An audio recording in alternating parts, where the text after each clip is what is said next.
निलेश माझा फार म्हणजे महाराष्ट्राचा सुपरस्टार पासूनचा मित्र. हम्म. तोही पुण्याहून आलेला, सासवडचा तो BAMS झालेलं, पण त्याला अभिनयाची आवड.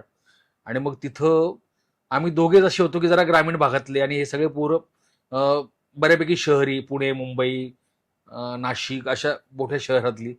आणि ते फार एकदम असे हाय क्लास होते सगळे, आणि मी आणि निलेश मात्र बुजऱ्यासारखे होतो, थोडेसे बॅकफुटला असायचो. पण मग आमचं सिलेक्शन झालं. मग नंतर असं झालं की तिथेही सचिन मोठे, सचिन गोस्वामीच होते आम्हाला सिलेक्शनला.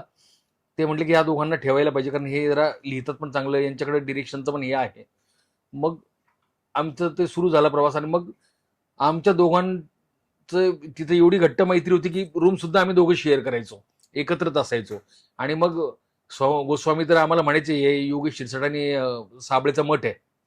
कारण सगळे पोरं यायचे, त्यांचं कुठलंही स्किट आलं की दादा याच्यावर सांग ना, काय करता येईल, काय भरायचं. आणि आम्ही आमचं स्किट सोडून त्यांच्याकडे लक्ष देत राहायचो. आणि तर त्याचा फायदा आता होतो रायटिंग डिरेक्शनला. मग ती लिखाणाची आणि डिरेक्शनची आम्ही दोघं खूप सतत याच विषयावर, फक्त सतत स्किट, नाटक, सिनेमा याच विषयावर, याच्या व्यतिरिक्त आमचं काही बोलणंच नसायचं दोघांचं. तर तीच मैत्री.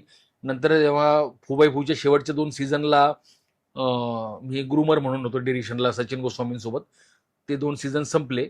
ते संपल्यानंतर गोस्वामींनी मला फोन केला की योगेश, आपण एक कॉमेडीची बुलेट ट्रेन नावाचा शो करतोय, तर तू आहेस का? म्हटलं आहे ना सर.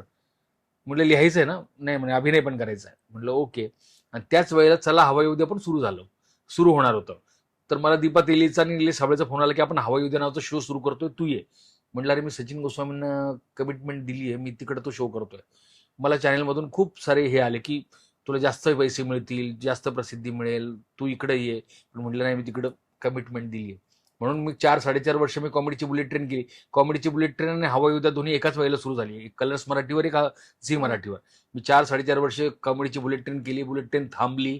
त्यानंतर अंकुश चौधरींसोबत मी, आणि त्याच वेळेला हवाई उद्याचा विदेश दौरा सुरू झाला. आणि मी अंकुश चौधरींसोबत ट्रिपल सीट नावाची फिल्म करत होतो बुलेट ट्रेन थांबल्यावर. तर फिल्म दरम्यान मला लंडनमधून निलेश सावळेचा फोन आला की योगेश, मी खूप एकटा पडलोय आणि माझ्याकडून लिखाण होत नाही, मी जरा तब्येत पण बरी नाही, तर मला लिखाणाला मदत कर. म्हणून मी इथं बसून लंडन आणि ऑस्ट्रेलिया 2 दौरे इथं बसून मी त्यांना लिहून दिले. आणि त्या वेळेला काय झालं की लंडन आणि ऑस्ट्रेलिया दौऱ्याचे स्किट्स जरा बरे झाले, चांगले झाले. तर ते चॅनलच्या बिझनेस हेड जे आहेत निलेश मयेकर, त्यांनी विचारलं की हे कोणी लिहिलं होतं?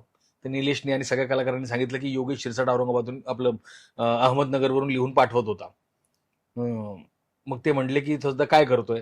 नाही, तो सध्या आता बुलेट ट्रेन थांबलाय तर काही करत नाहीये, तर फिर सिनेमा करतोय. माझा सिनेमा संपला, त्यांचा विदेश दौरा संपला, आणि इन्स्टंट मी हवाई उद्या जॉईन केलं.